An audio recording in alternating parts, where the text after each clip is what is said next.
defendant has received full discovery from the state of Ohio, and other than what we have spread here on the record, Your Honor, there have been no threats or promises in order to induce him to enter into this plea. And Mr. Bell, I know that counsel for Mr. Little indicated discovery has been complied with, but you want to speak to discovery.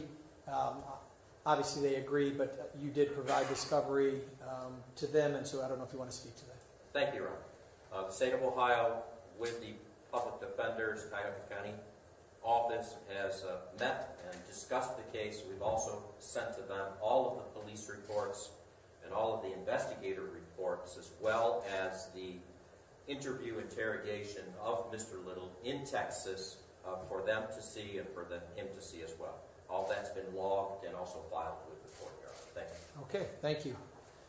All right, so Ms. Tylee and Ms. Webb, is that your understanding of the change of plea as it's been outlined by the state of Ohio?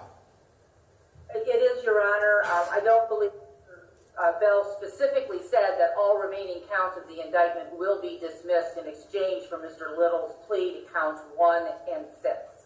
Yeah, so regardless of whether you heard, I believe it was stated in the beginning, but again, it is. So all other charges of the 10-count indictment would be dismissed. So he's pleading to counts 1 and 6. So the other counts that will be dismissed are 2, 3, 4, 5, and 7, 8, 9, 10. Those counts will be dismissed. That is correct, Your Honor. That's our understanding. Thank you. Is there any other thoughts or concerns that you want to spread on the record before I begin to inquire of Mr. Little? No, Your Honor. Thank you. All right, Mr. Little, I'm going to ask you a number of questions. Can you hear me at this level of speaking?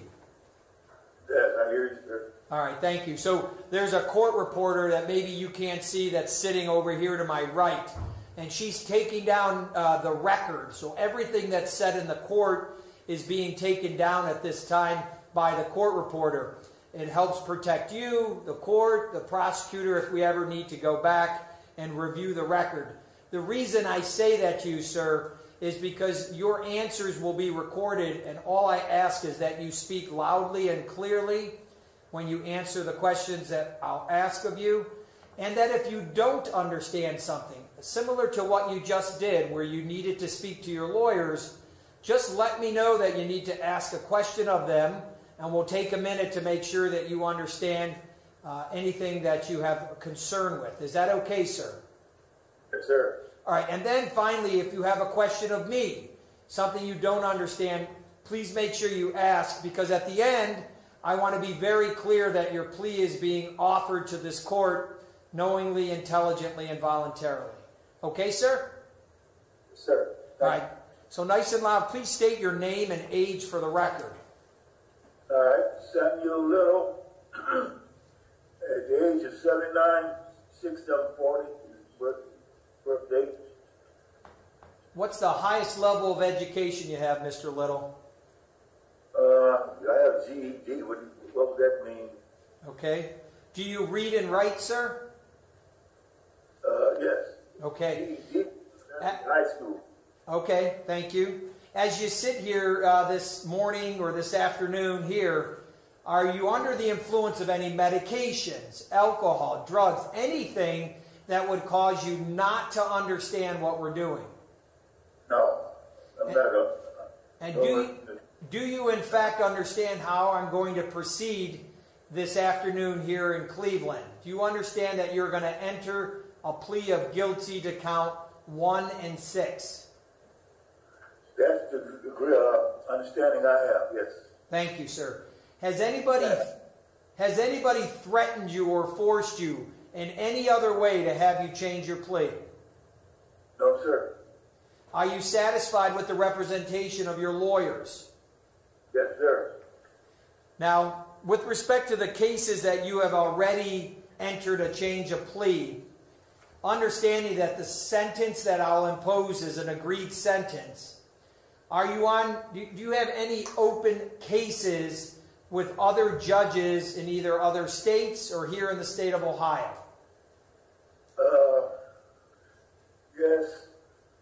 Okay, so knowing that there may be other cases, you understand that those lawyers who may represent you in those cases will deal with those judges that you have to go before in order to decide how their sentence will be handed down.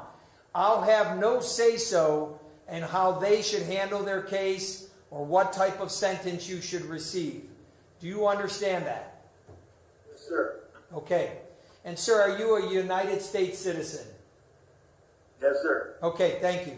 So let's go back. A few minutes ago, I explained to you your constitutional rights. And those rights, when I ask you for your change of plea, are going to be given up. So you are not going to have a trial in this case. And you understand that? Yes, sir. So let me just go through it again and make sure you don't have any questions. If you wanted to go to trial, Mr. Bell and his team would have the ability to then have to prove the case against you beyond a reasonable doubt. In that, okay, you understand it. So what I would ask of Mr. Bell and Mr. O'Malley and their team would be to call witnesses and present evidence. Before we did that, Mr. Little, you get to choose if you want a jury of your peers who would be called to the jury box. You and your lawyers could pick a jury, or you could give up a jury in Ohio and you could try your case to me as your judge. Do you understand that's a constitutional right you have? Yes, sir. Okay. So if the state of Ohio was asked to present evidence, as I said, witnesses would come up to this witness stand. They are sworn an oath to tell the truth. Mr. Bell and his team will ask witnesses for questions, and they would place their answers on the record.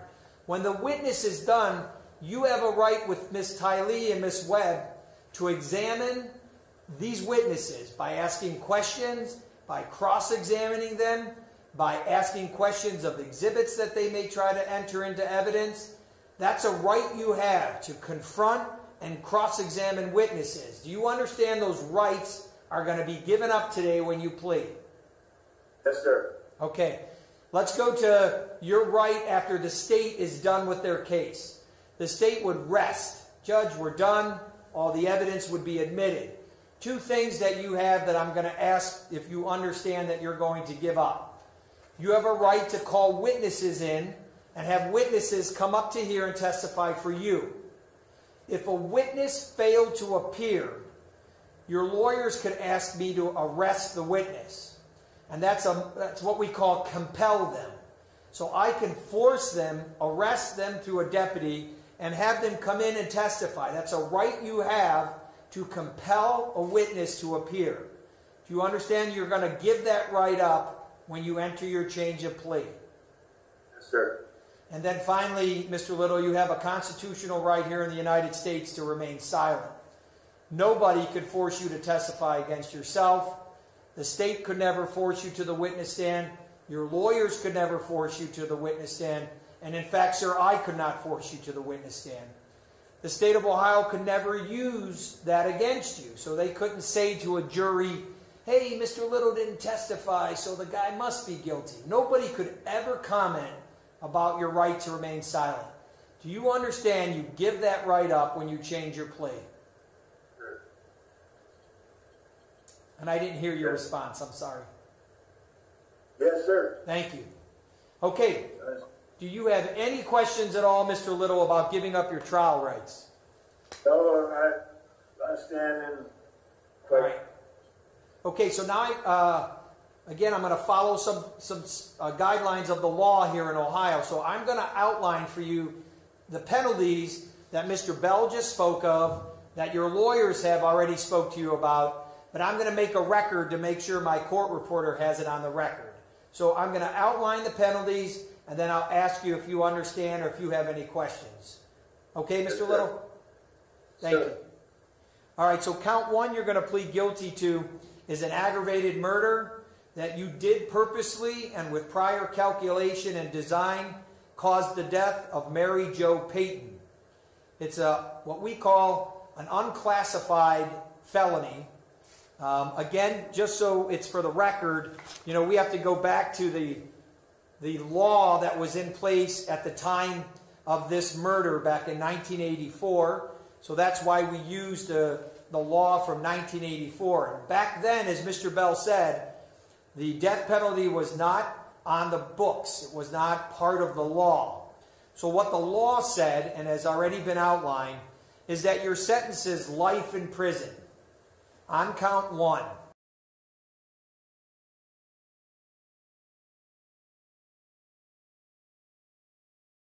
The death penalty was an option, but through negotiations from the state of Ohio and your lawyers, they have agreed not to charge you with the death penalty. And by charging you with the unclassified aggravated murder with prior calculation and design, now that I've read that to you and we've verified and corrected the record, the sentence is, on the charge that you're pleading guilty to, it's a life sentence. And it gives you the ability for parole after you serve 20 years. And parole eligibility in Ohio would begin after serving 20 years. That doesn't mean that you'll receive, or a person would receive parole. It just means that it could be reviewed at the 20th year. So do you understand that you're going to plead guilty to the aggravated murder in count 1 of Mary Jo Peyton with the sentence that I just outlined for you, sir? Yes, sir. I understand. Now, you understand there's a $25,000 fine that could be assessed. The state of Ohio has already noted for the record that they understand that the fee will be waived because of your inability to pay that fee. And you understand that as well. Yes, sir. Now, one of the things for the record that I'm, Ms. Tylee and Ms. Webb, at least I believe I'm going to state just to make sure I have a record, is today in Ohio we don't have parole. And that's post-release control. So I'm at least going to advise him of post-release control so I have it on the record. I don't know, have you had an opportunity to speak to him about that status and maybe possibly that I would cover post-release control with him? We had not, Your Honor, but even under current law, his sentence would be a life sentence with the ability to receive parole rather than post-release control on these charges after serving a full sentence of whatever number of years. Yes, as I outlined. But I believe, just for purposes of the record and the Court of Appeals in the state of Ohio, that I'm just going to advise him of the 5-year mandatory post-release control, only because parole doesn't exist in Ohio. And so let's just say if he does ever reach a time where he is released, he would have 5 years mandatory supervision. That could be trumped by parole for a longer period of time, but I'm advising on the record 5 years mandatory post-release control with respect to the case. Understanding that may not apply.